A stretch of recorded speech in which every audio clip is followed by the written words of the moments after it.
drones on a rave on smoke. So the back still giving off carbon. Shoot like Harden. Leng ting wanna talk back till I beg your pardon. The motive's east, but the gal's from Halsden. Welcome back to the realest channel on YouTube. It is episode 17 of Real Rivals, but really it's a part 2 because in episode 16 we managed to get the card for David Benavidez. He finished with an overall of 82. We are now evaluating the rival Canelo to see what his overall is and who is the winner of the battle. With all that being said, we are going to look at how great Canelo is as a fighter. A lot of people will begin to discredit Canelo based on the decisions he's making rather than look at his skill. So without further ado, we're going to start off with the attack. Let's see when he drops Liam Smith with body shots. And again, Smith has Canelo backed against the ropes. So you see Canelo's in the pocket working in there, throws a couple uppercuts in there. Beefy's working with him. They're in the pocket and he finds the left hook to the body in the midst of the fire. So you can see how Canelo is throwing that double uppercuts in there, throws a hook round the side and then brings the hook underneath, which is brilliant attack. The fight was fought in close quarters. We're in round 8 as we watch this part of the fight. Now Canelo, you can see he's very relaxed. We're judging the attack right now, but of course I'm looking for other things that I can go back to. So you can see him using the ropes, looking for the opportunities, using his jab, measuring where Beefy is, gets close, chucks 2 uppercuts again, and then uses the uppercut to set up the left hook to the body. He throws 2 right uppercuts to give himself the power and the torque to throw the left hook to the body. Beefy gets up, returns to his feet. Canelo's working in close with him once again. This time uses a decoy hook to the head to land the left hook to the body. So you've seen him use 2 uppercuts twice to land the left hook. This time he taps up the top and swings around the side. And this is round 9 where Beefy is rolling on the floor and he says, "I've had enough." Great attack. Great attack. Let's see Canelo when he takes out Kovalev. A fight I was actually live there in the arena watching. This was in MGM Grand Las Vegas. This was in my US days, you know what I'm saying, when I was out near Mandalay Bay, you know, all of them sort of areas there, the area, you know, to those who know. And I remember watching this fight and I thought Kovalev was winning the fight, and then he just broke down through the sheer work that Canelo was putting in. So let's see this here. Kovalev was keeping him at the end of the jab, picking his punches. And he was kind of doing this for the whole fight, but it was wearing him down because he was making him work. You see Canelo come in there with a left hook, right hook, tucks up the guard, throws a power hook. See, so he's absorbing the punches on his guard, knowing that he's in range to then counter with power. That's what is important to see here. So he hits him.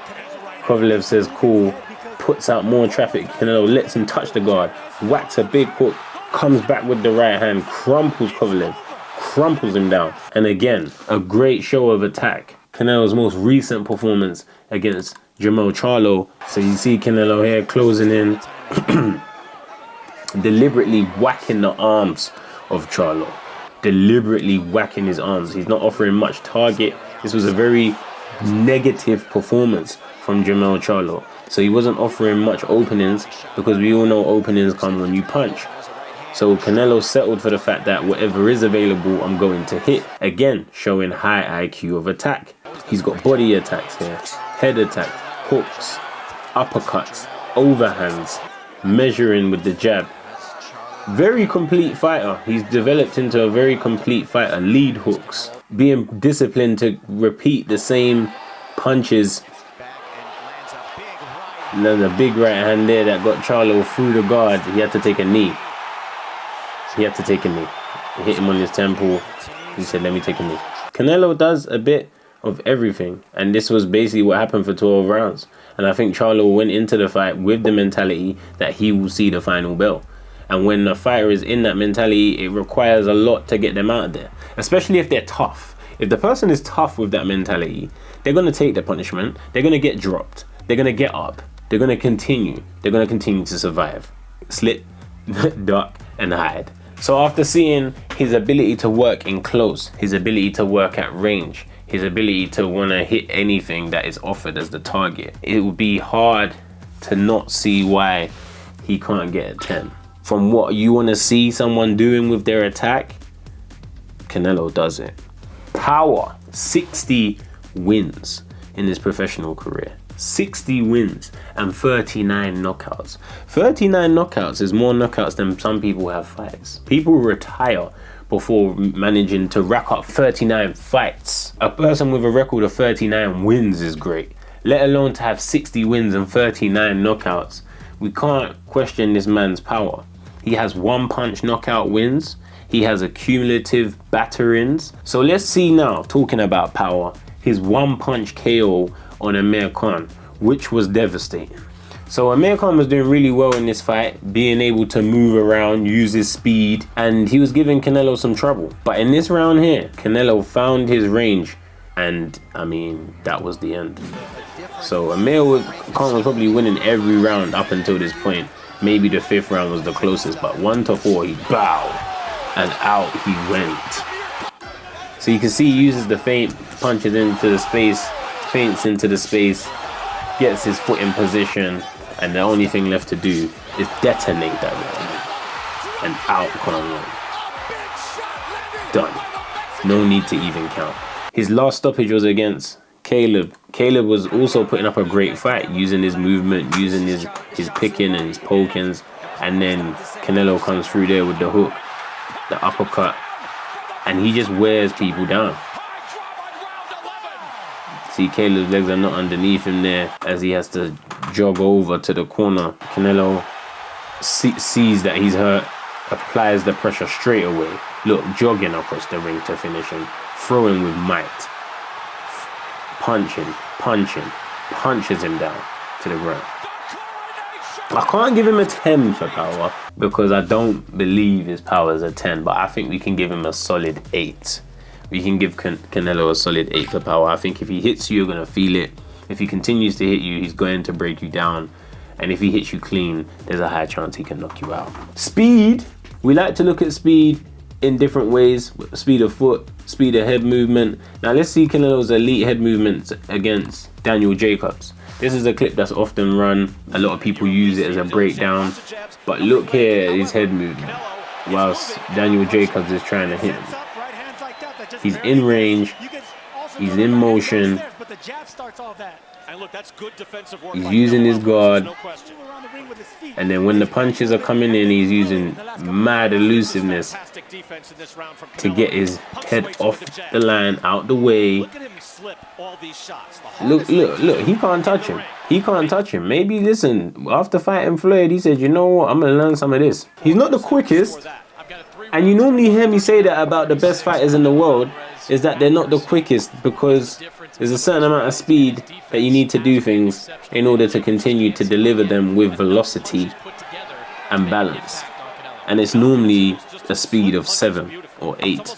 So what we're looking for, as much as this is a great defensive performance, is the speed of which he has with the head movement. Evidently shown. Let's see his speed when Triple G and Canelo go to war in their first fight. And he's also gained weight. He started off at 154, gone up to 160, 168, 175. And he manages to maintain a similar amount of speed. Very durable, can't stop him. We've seen him lose, but we haven't seen him hurt. I'm fighting someone like Triple G, who is a devastating puncher. Look at this clip here, taking the cleanest of punches from him. He saw it last minute, but look at that. Taking a punch from a devastating man like Triple G, and he's still there. Now, controversy has also been surfaced around Canelo because we know he was found to be taking certain things, which have made everyone question how much of it is his ability and how much of it is assisted. But regardless of whatever drug you take, it won't give you skill. That's a fact. Speed wise, I'm gonna give him a 7. He's not mad fast, he's not slow, but he does everything at the right speed in order to be effective. So I'm going to give him a 7.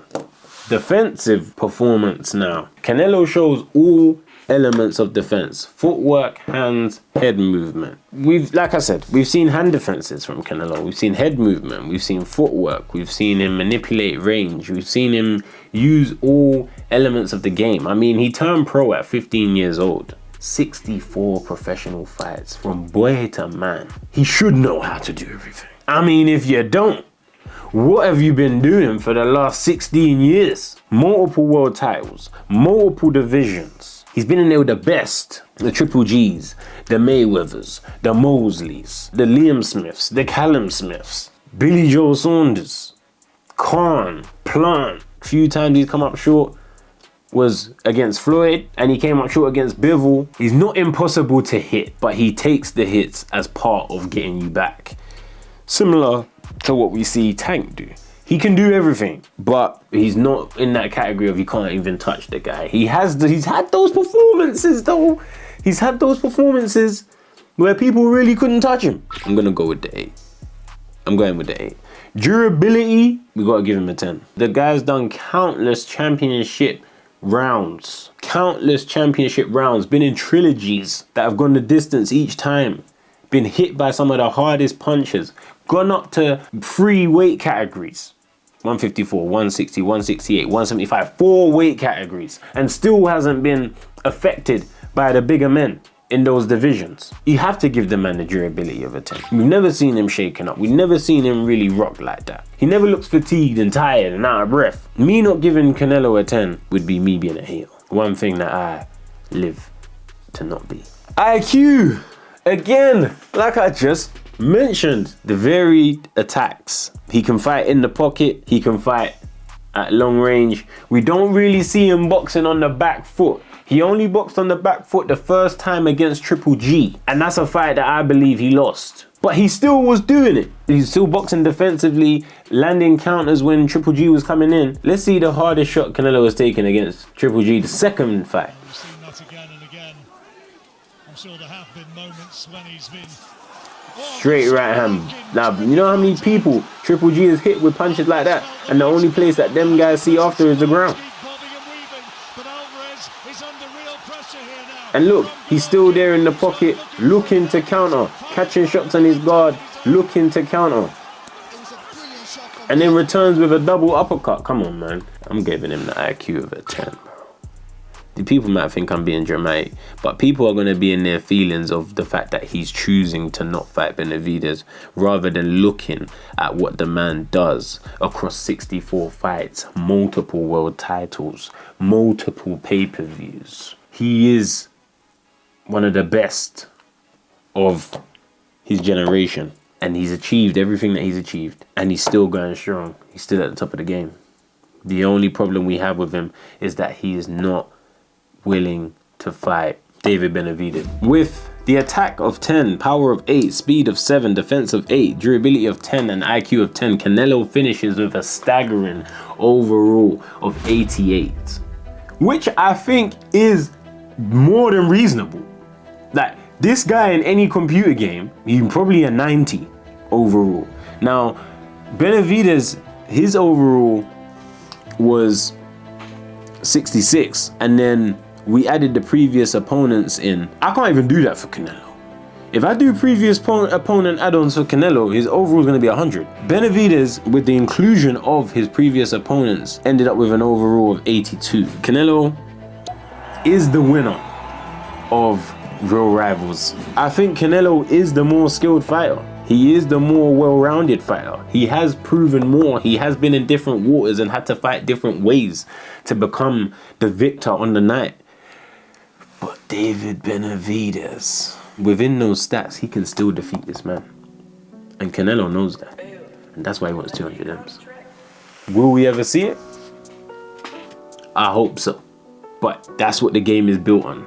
The people fiending for you to fight someone that they believe will beat you. And that's why I'm fighting Mikel Lawal Easter Sunday, March 31st at the O2 Arena, because I'm all about the challenge and I'm all about the people thinking, I better tune in and watch this because I don't know. People, I hope you enjoyed this episode. We will be back in a couple weeks. Make sure you're staying tuned on all platforms because we will be keeping you updated with the fight week activities, everything that we normally do and better. It's the end of the video. If you don't know what I do at the end of the video. Boom.